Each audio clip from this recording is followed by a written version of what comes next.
What does an Autobot have to do to get his own movie?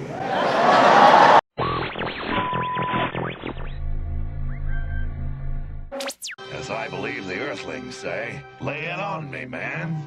Optimus Prime, leader of the Autobots, leader of all sentient beings, he is by far the most recognisable robot in all of pop culture. So here are 10 reasons why Optimus Prime deserves his own movie. Now an Optimus Prime solo movie is in development, but it's not been officially greenlit, it's not gone into production just yet. So as we wait for those details, I'm going to give you the 10 reasons why it should definitely happen. Number 10, he is a pop culture icon. The red and blue colour palette, with his iconic chest and head, makes him stand out from the rest of the other Autobots. His design is simple, one easy to remember, and his voice provided by Peter Cullen, booming and just charismatic. Just remember, there's a thin line between being a hero and being a memory. During the 80s cartoon, kids looked up to him, not only for him being a badass, but he was also inspirational. And with a character that resonates with fans still to this day, I don't understand why there's not been a movie already. You can say whatever you want about the 2007 Transformers film, but the first time we saw Optimus Prime transform with Peter Cullen's voice, it was a magical moment, something that fans have been wanting to see for a long time. Hey, if Bumblebee can have his own movie, Optimus Prime definitely can. Number 9, he has the spark of a teddy bear. Now I know this may be a weird one, but this guy is a gentle giant. Now yes, there's a giant war going off and he is still a badass, but it's his warming nature and his need to protect others that really makes fans love this character. He's a mix, he's both a badass, but also lovable and charming. He never does anything wrong by you, and he's always willing to see the best in others. And this kind of waves into number 8, Prime is a father figure. Now for people who are listening, I don't know your personal history, I don't know if you have a father or you don't, but with me, Optimus Prime was always the character that I would look up to, whether I needed advice or help. Some things that often translated with my dad, but not all the time. So when my dad was away at work, when I watched the television, Optimus Prime would be my substitute father for a while. And watching him during the show, especially getting caught up into G1 when I got a little bit older, he's not a hard ass sort of figure. When someone messes up, he's calm with them and he tells them what to do right next time. He's not too tough on you, but not too nice either. He's always willing to see the best in others, and continues to push them further to be all that they can be.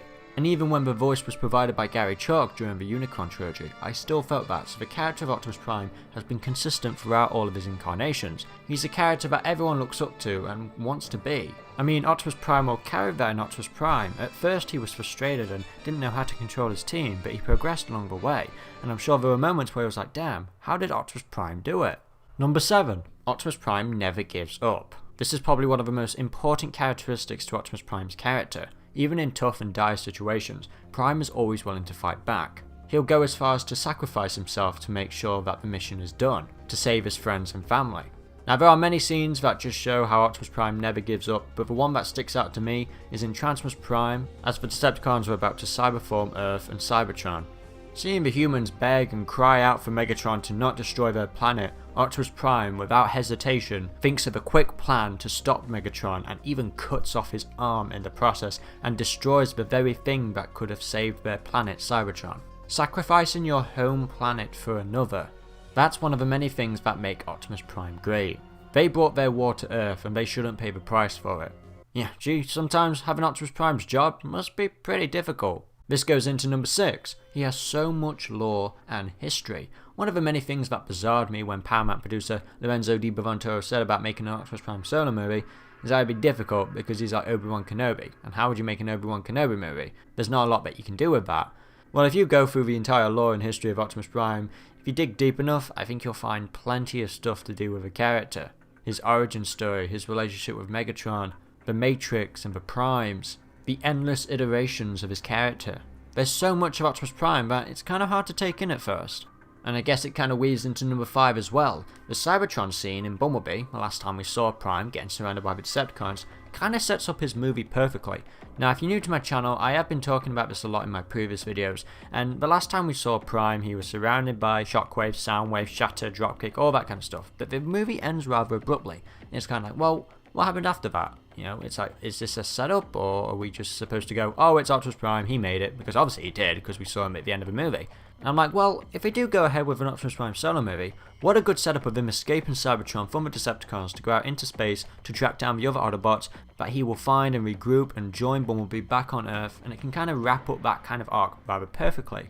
You know, seeing Prime go across the galaxy, and maybe there's a point in the movie where he gets shot down by Decepticons on a planet, and as he's unconscious for a little bit, it can sort of transition into his origins with Megatron and Lolita 1, Ariel, you know, all that kind of stuff with Alpha Trion. And then as that kind of fades out, it then processes along with the movie of him trying to find his other Autobots. Maybe Ratchet sees Optimus Prime crash and he's the first one to find him. There's so many possibilities you could do with an Optimus Prime solo movie, of course, but connecting it to that last Cybertron scene in the Bumblebee movie, I think that's the best way to go, really. I mean, we've had a boy with his car and a girl with her car.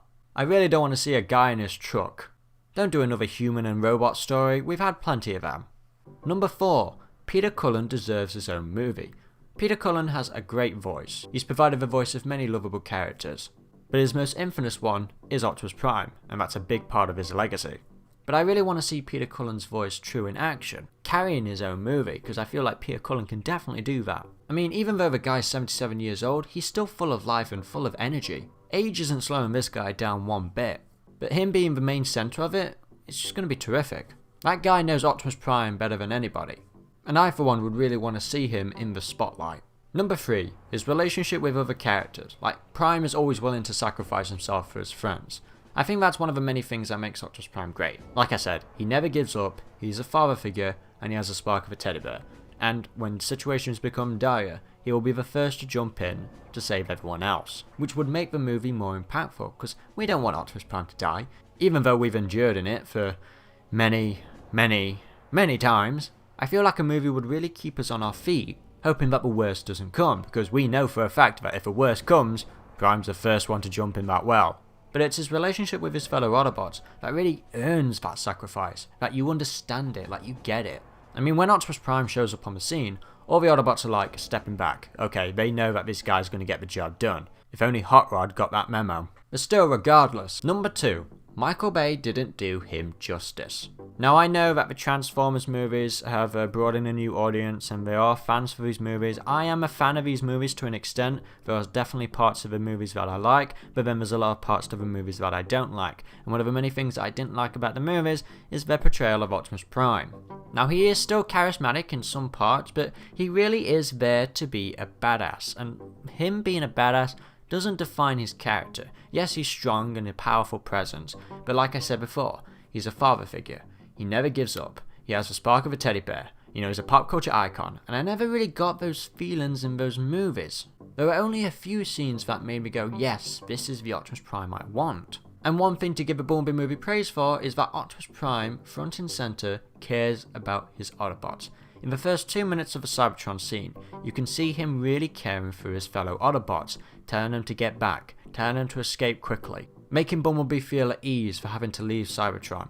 Now Optimus Prime's presence was very minor in the film, but with those short scenes, it felt more like the original Optimus Prime that we all know and love than what the Michael Bay version gave us. Because as Bumblebee and the Autobots was leaving Cybertron, Optimus Prime stayed behind to make sure that they escaped, to make sure the Decepticons didn't shoot any of them down. So instead of leaving Cybertron, he stays behind to protect them from the skies and charges down to a full wave of Decepticons, knowing that there's possibly no way out. Of course he gets out, and I'd love to know how, but that line of dialogue, "Good luck soldier, I'll buy you some time," shows so much potential in the future movies, instead of him just saying, "You die!" Number 1. He impacted a generation. One of the many iconic things to Optimus Prime's character is his death in the original 1986 movie. Hasbro at the time, when making that movie, was all focused on discontinuing the original toy line. Not for a second did they realise the impact of having Optimus Prime die in that movie. Kids crying in the theatres, demanding him to come back, which he did, very briefly, but he did come back. Like I said, with all the things I've spoken about with Optimus Prime being a father figure, that's what happened. They lost a father. And kids of that age wasn't really planning a funeral for their favourite fictional character. I remember watching the movie in 2005. Yeah, I know, coincidence.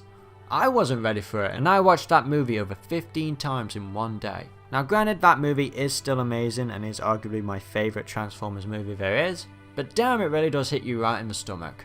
Optimus Prime's death was the first death I ever experienced. I didn't know of the concept of death, I didn't understand it, and when Optimus Prime died, and I was really confused, and I was like, hang on a minute, what's going off here, Mum?